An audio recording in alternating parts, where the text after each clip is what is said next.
Hey everyone, my name's Eagle. I am the chief cat herder for No Earth Comics. That means I'm a contributor, I'm a writer, an artist, a editor, a publisher, whatever else needs to be done, including Paperboy.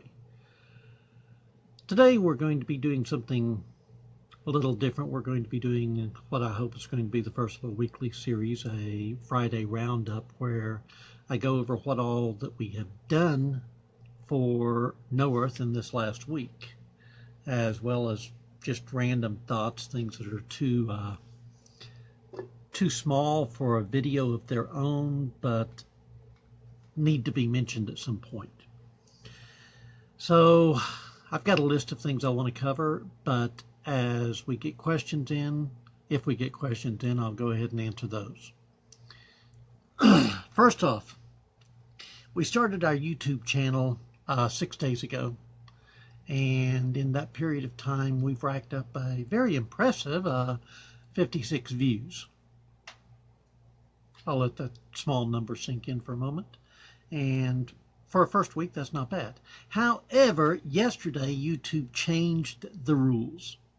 After we already started, after we already monetized, after we already made our first penny, YouTube changed the rules, and they have now set it up to where we cannot receive any money on the channel until we have reached 10,000 lifetime views. That's 10K views lifetime. So that means all the videos combined on the channel have to reach a 10,000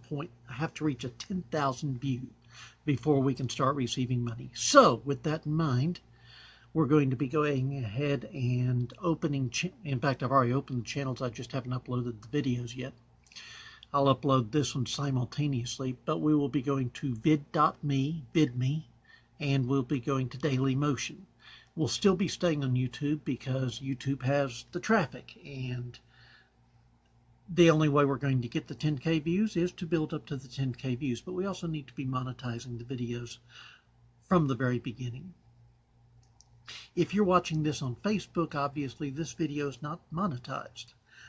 For that reason, roughly the day after I put the videos on Facebook from now on, I'm going to go ahead and delete them and instead put up a link to the YouTube videos or the VidMe videos or whatever. And the reason we do this is because the monetization actually doesn't cost you anything, because all it is No Earth getting a share of the ad revenue.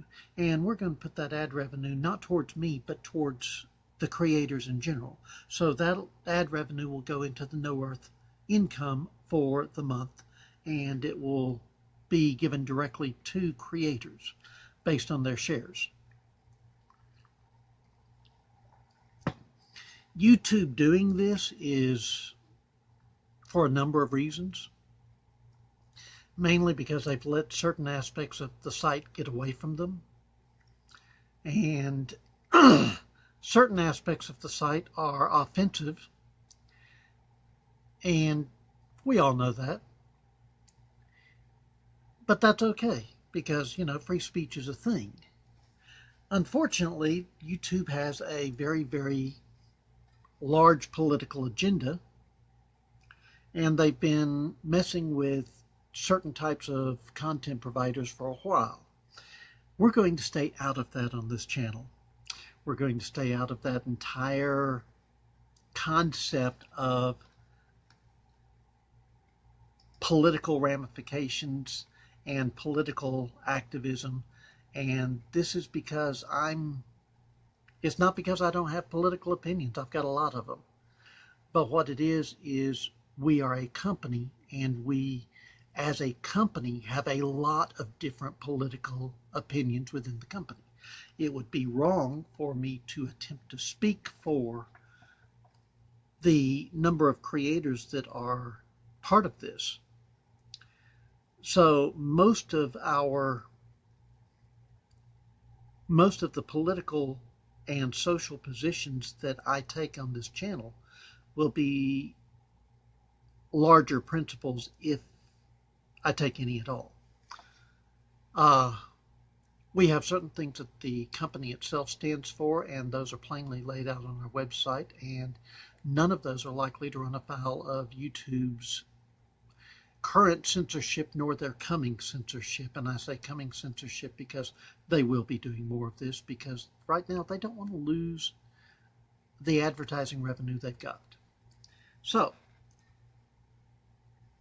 we've got several ways for you to support what we do at No Earth. And one of them is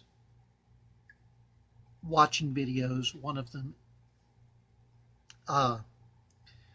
looking at the ads on our sites, so on and so forth. These things don't require you to do anything.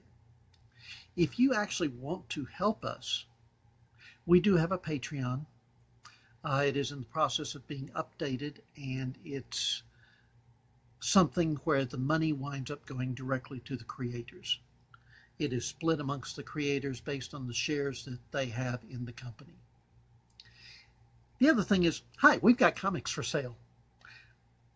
We've got all these nice, pretty printed comics that we would like to sell you. These are good stories. The artwork is excellent. In fact, I'm going to show you a couple of them right now.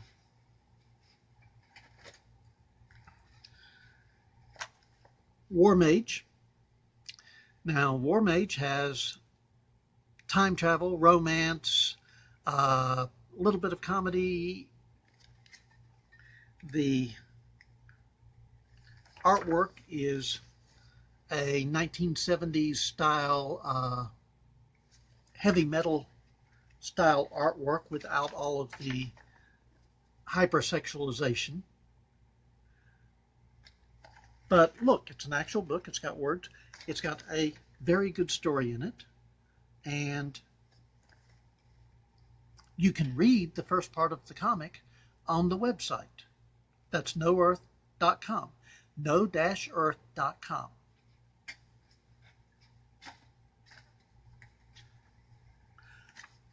Law of the Jungle. This one's nice because it's the story of a young werewolf who is taken in by the family of hunters that actually killed her family and raised not knowing she's a werewolf. Sometime around the time she hits puberty, they say, oh, you have this rare blood disease. Please take these daily injections to stay alive. And so she grows up not ever knowing she's a werewolf. And the art is absolutely wonderful. It's done by Speldig, who is a Cincinnati-based artist and graphics designer. She does quite a wonderful job, especially on things like facial expressions, and her action sequences are also very good. Warning, this is not for children. None of our comics are for children. And we have Johnny Reb. Johnny Reb is a political book. It's very, it's dealing with a lot of different politics. It's set in a modern day confederacy, and it is a group of specialists put together to infiltrate the vigilante underground, and they're going to discover that they're working on the wrong side. But the first issue is the artist is Ubeya Gabriel, and he is out of Nigeria. And he's got a very movie storyboard style that has worked out extremely well with the script.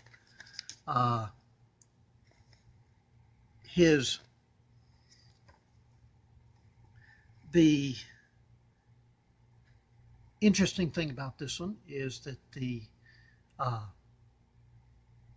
politics, it's presenting all sides of the politics, but there's definitely a side that has more going for it than the others, and our characters are going to discover that they're on the wrong side, and they're going to be having to deal with loyalties, they're going to have to deal with professionalism, and they're going to have to deal with what they do about the situation now that they're there. So we've got these 3 wonderful books for sale. We've got more books coming. but those are on the website and available for purchase right now.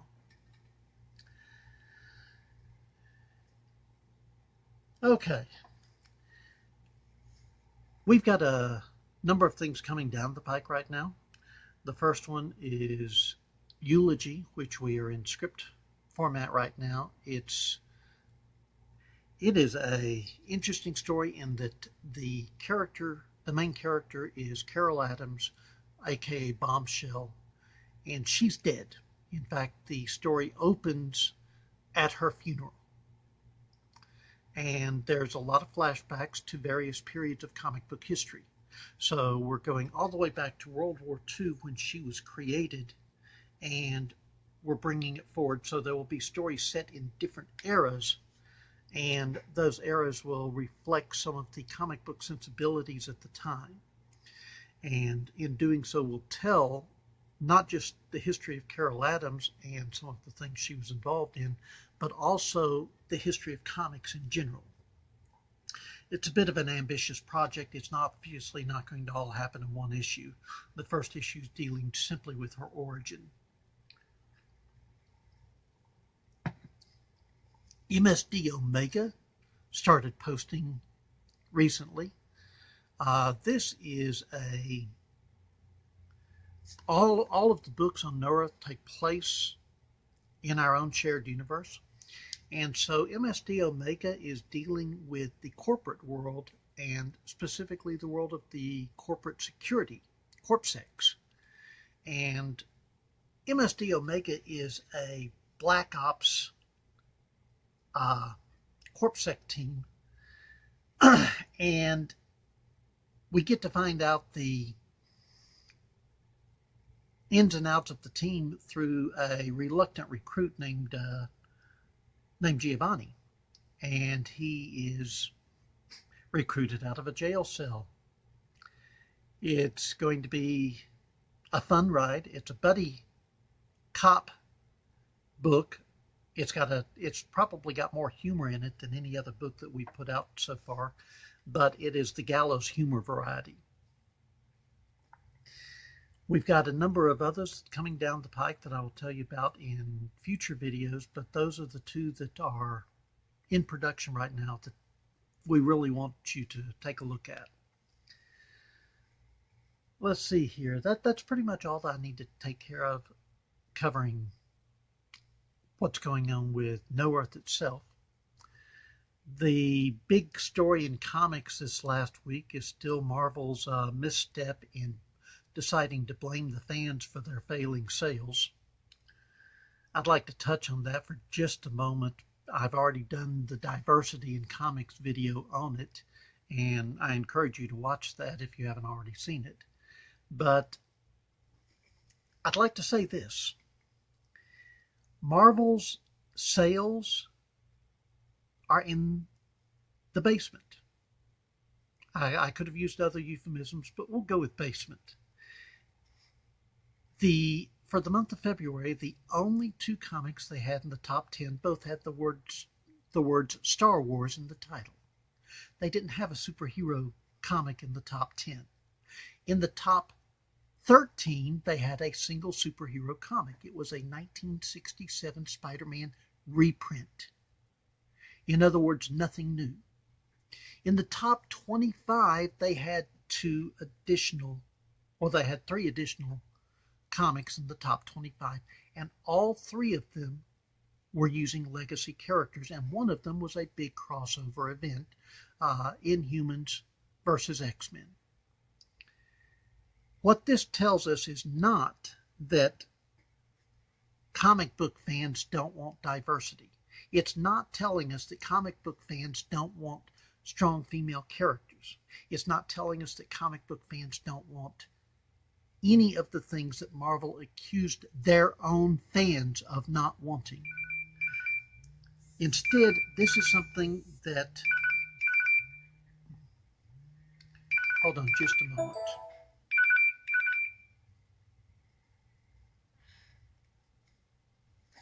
Yes, Lord. Okay, I'll edit this out. I said I'll I'll edit this out.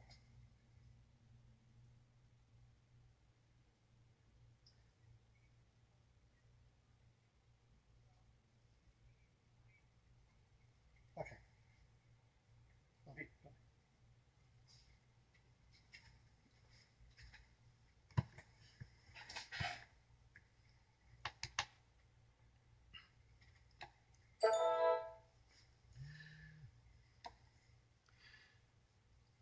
So the other comic book publishers are not having a problem going through and selling female characters. They're not having a problem selling minority characters. They're not having a problem selling diverse characters. The fact that Marvel is having a problem selling them means that female characters is not the problem. Minority characters is not the problem. People of color being superheroes is not the problem. The problem is the Marvel brand is tainted. And it's tainted because of all the things that they've done to the fans over the last 5 years. And attempting to blame Marvel's poor sales on their own fans instead of accepting the responsibility and the blame for their own tanking sales is, I don't know how else to describe this. It's a unrealistic, I'm going to go out on a limb here. It's rude. It's flat out disrespectful to the fans. And they've been disrespecting the fans for so long that the fans have gotten used to it. Marvel is a good stable of characters. And they've added some potentially great characters to it in the last 10 years. But what they've attempted to do with the crossovers, the events, the political and social browbeating, the shaming, the attempts to frame any debate about what they're doing with their product in terms of social justice and in terms of political affiliation is ridiculous. It doesn't work. You cannot do this as a company. You cannot okay, I'm not a Trump supporter, but 40% of this country is. And when you take to bashing Trump in your comics to the point of putting caricatures of the man and putting his words into the mouth of the Red Skull, you are alienating 40% of your customers and saying, well, we don't need their money, and then complaining that your sales are tanking is counterproductive. When you are taking a particular position, for instance, just pick any particular controversial subject, and you take a position that the other side is wrong, you are alienating them. You're not going to get their money. You cannot then turn around and complain about your sales tanking. You can't do it. What's more, you cannot turn around and blame your fans for low sales by attempting to shame them at the same time. It doesn't work. This is not responsible. This is not professional. This is not the way that a company that is depending on the goodwill of the public and the fans should be acting. And it doesn't matter where you stand on the particular issues that are in question. It really doesn't matter. Because the sales show that even people that agree with some of the positions are not buying the books. Because I don't like being preached to even on something that I agree with. I don't like being bashed over the head with a political point of view, even when I agree with it. It's not what I read comics for. There's been a number of comics through history that have tackled political issues, that have tackled social issues, that have tackled all of these various things, but they've done it without alienating people. The current event fatigue, and that's the phrase being used by numerous comic book pundits, is real. We're tired of it. You can't simply keep on putting out event after event to the point that if I've spent more than a year without reading a particular title, I don't understand it when I pick it up. This is a problem. There's a problem with the rotating artists. There's a problem with the writers writing too many books and not being able to turn out quality scripts, even if they are quality writers. There's a problem with stunt casting of writers by not trying to draw more comic book writers into Marvel, but by going outside of the comic book community and pulling out writers that have no experience whatsoever writing comic books. And you wind up with comic books that are barely readable. There's so many things wrong with Marvel's business model at the moment, but the idea that they took to the air, they took to print, and they blamed the fans is going to hurt them for a long time. I think that pretty much covers everything that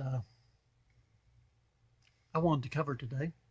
Again, if you haven't been to no-earth.com, please go take a look at it. We're putting out some nice comics. Take a look at them, and you can read the first part of them online. Hopefully that'll get you hooked enough to the point that you want to put down your money and purchase a copy.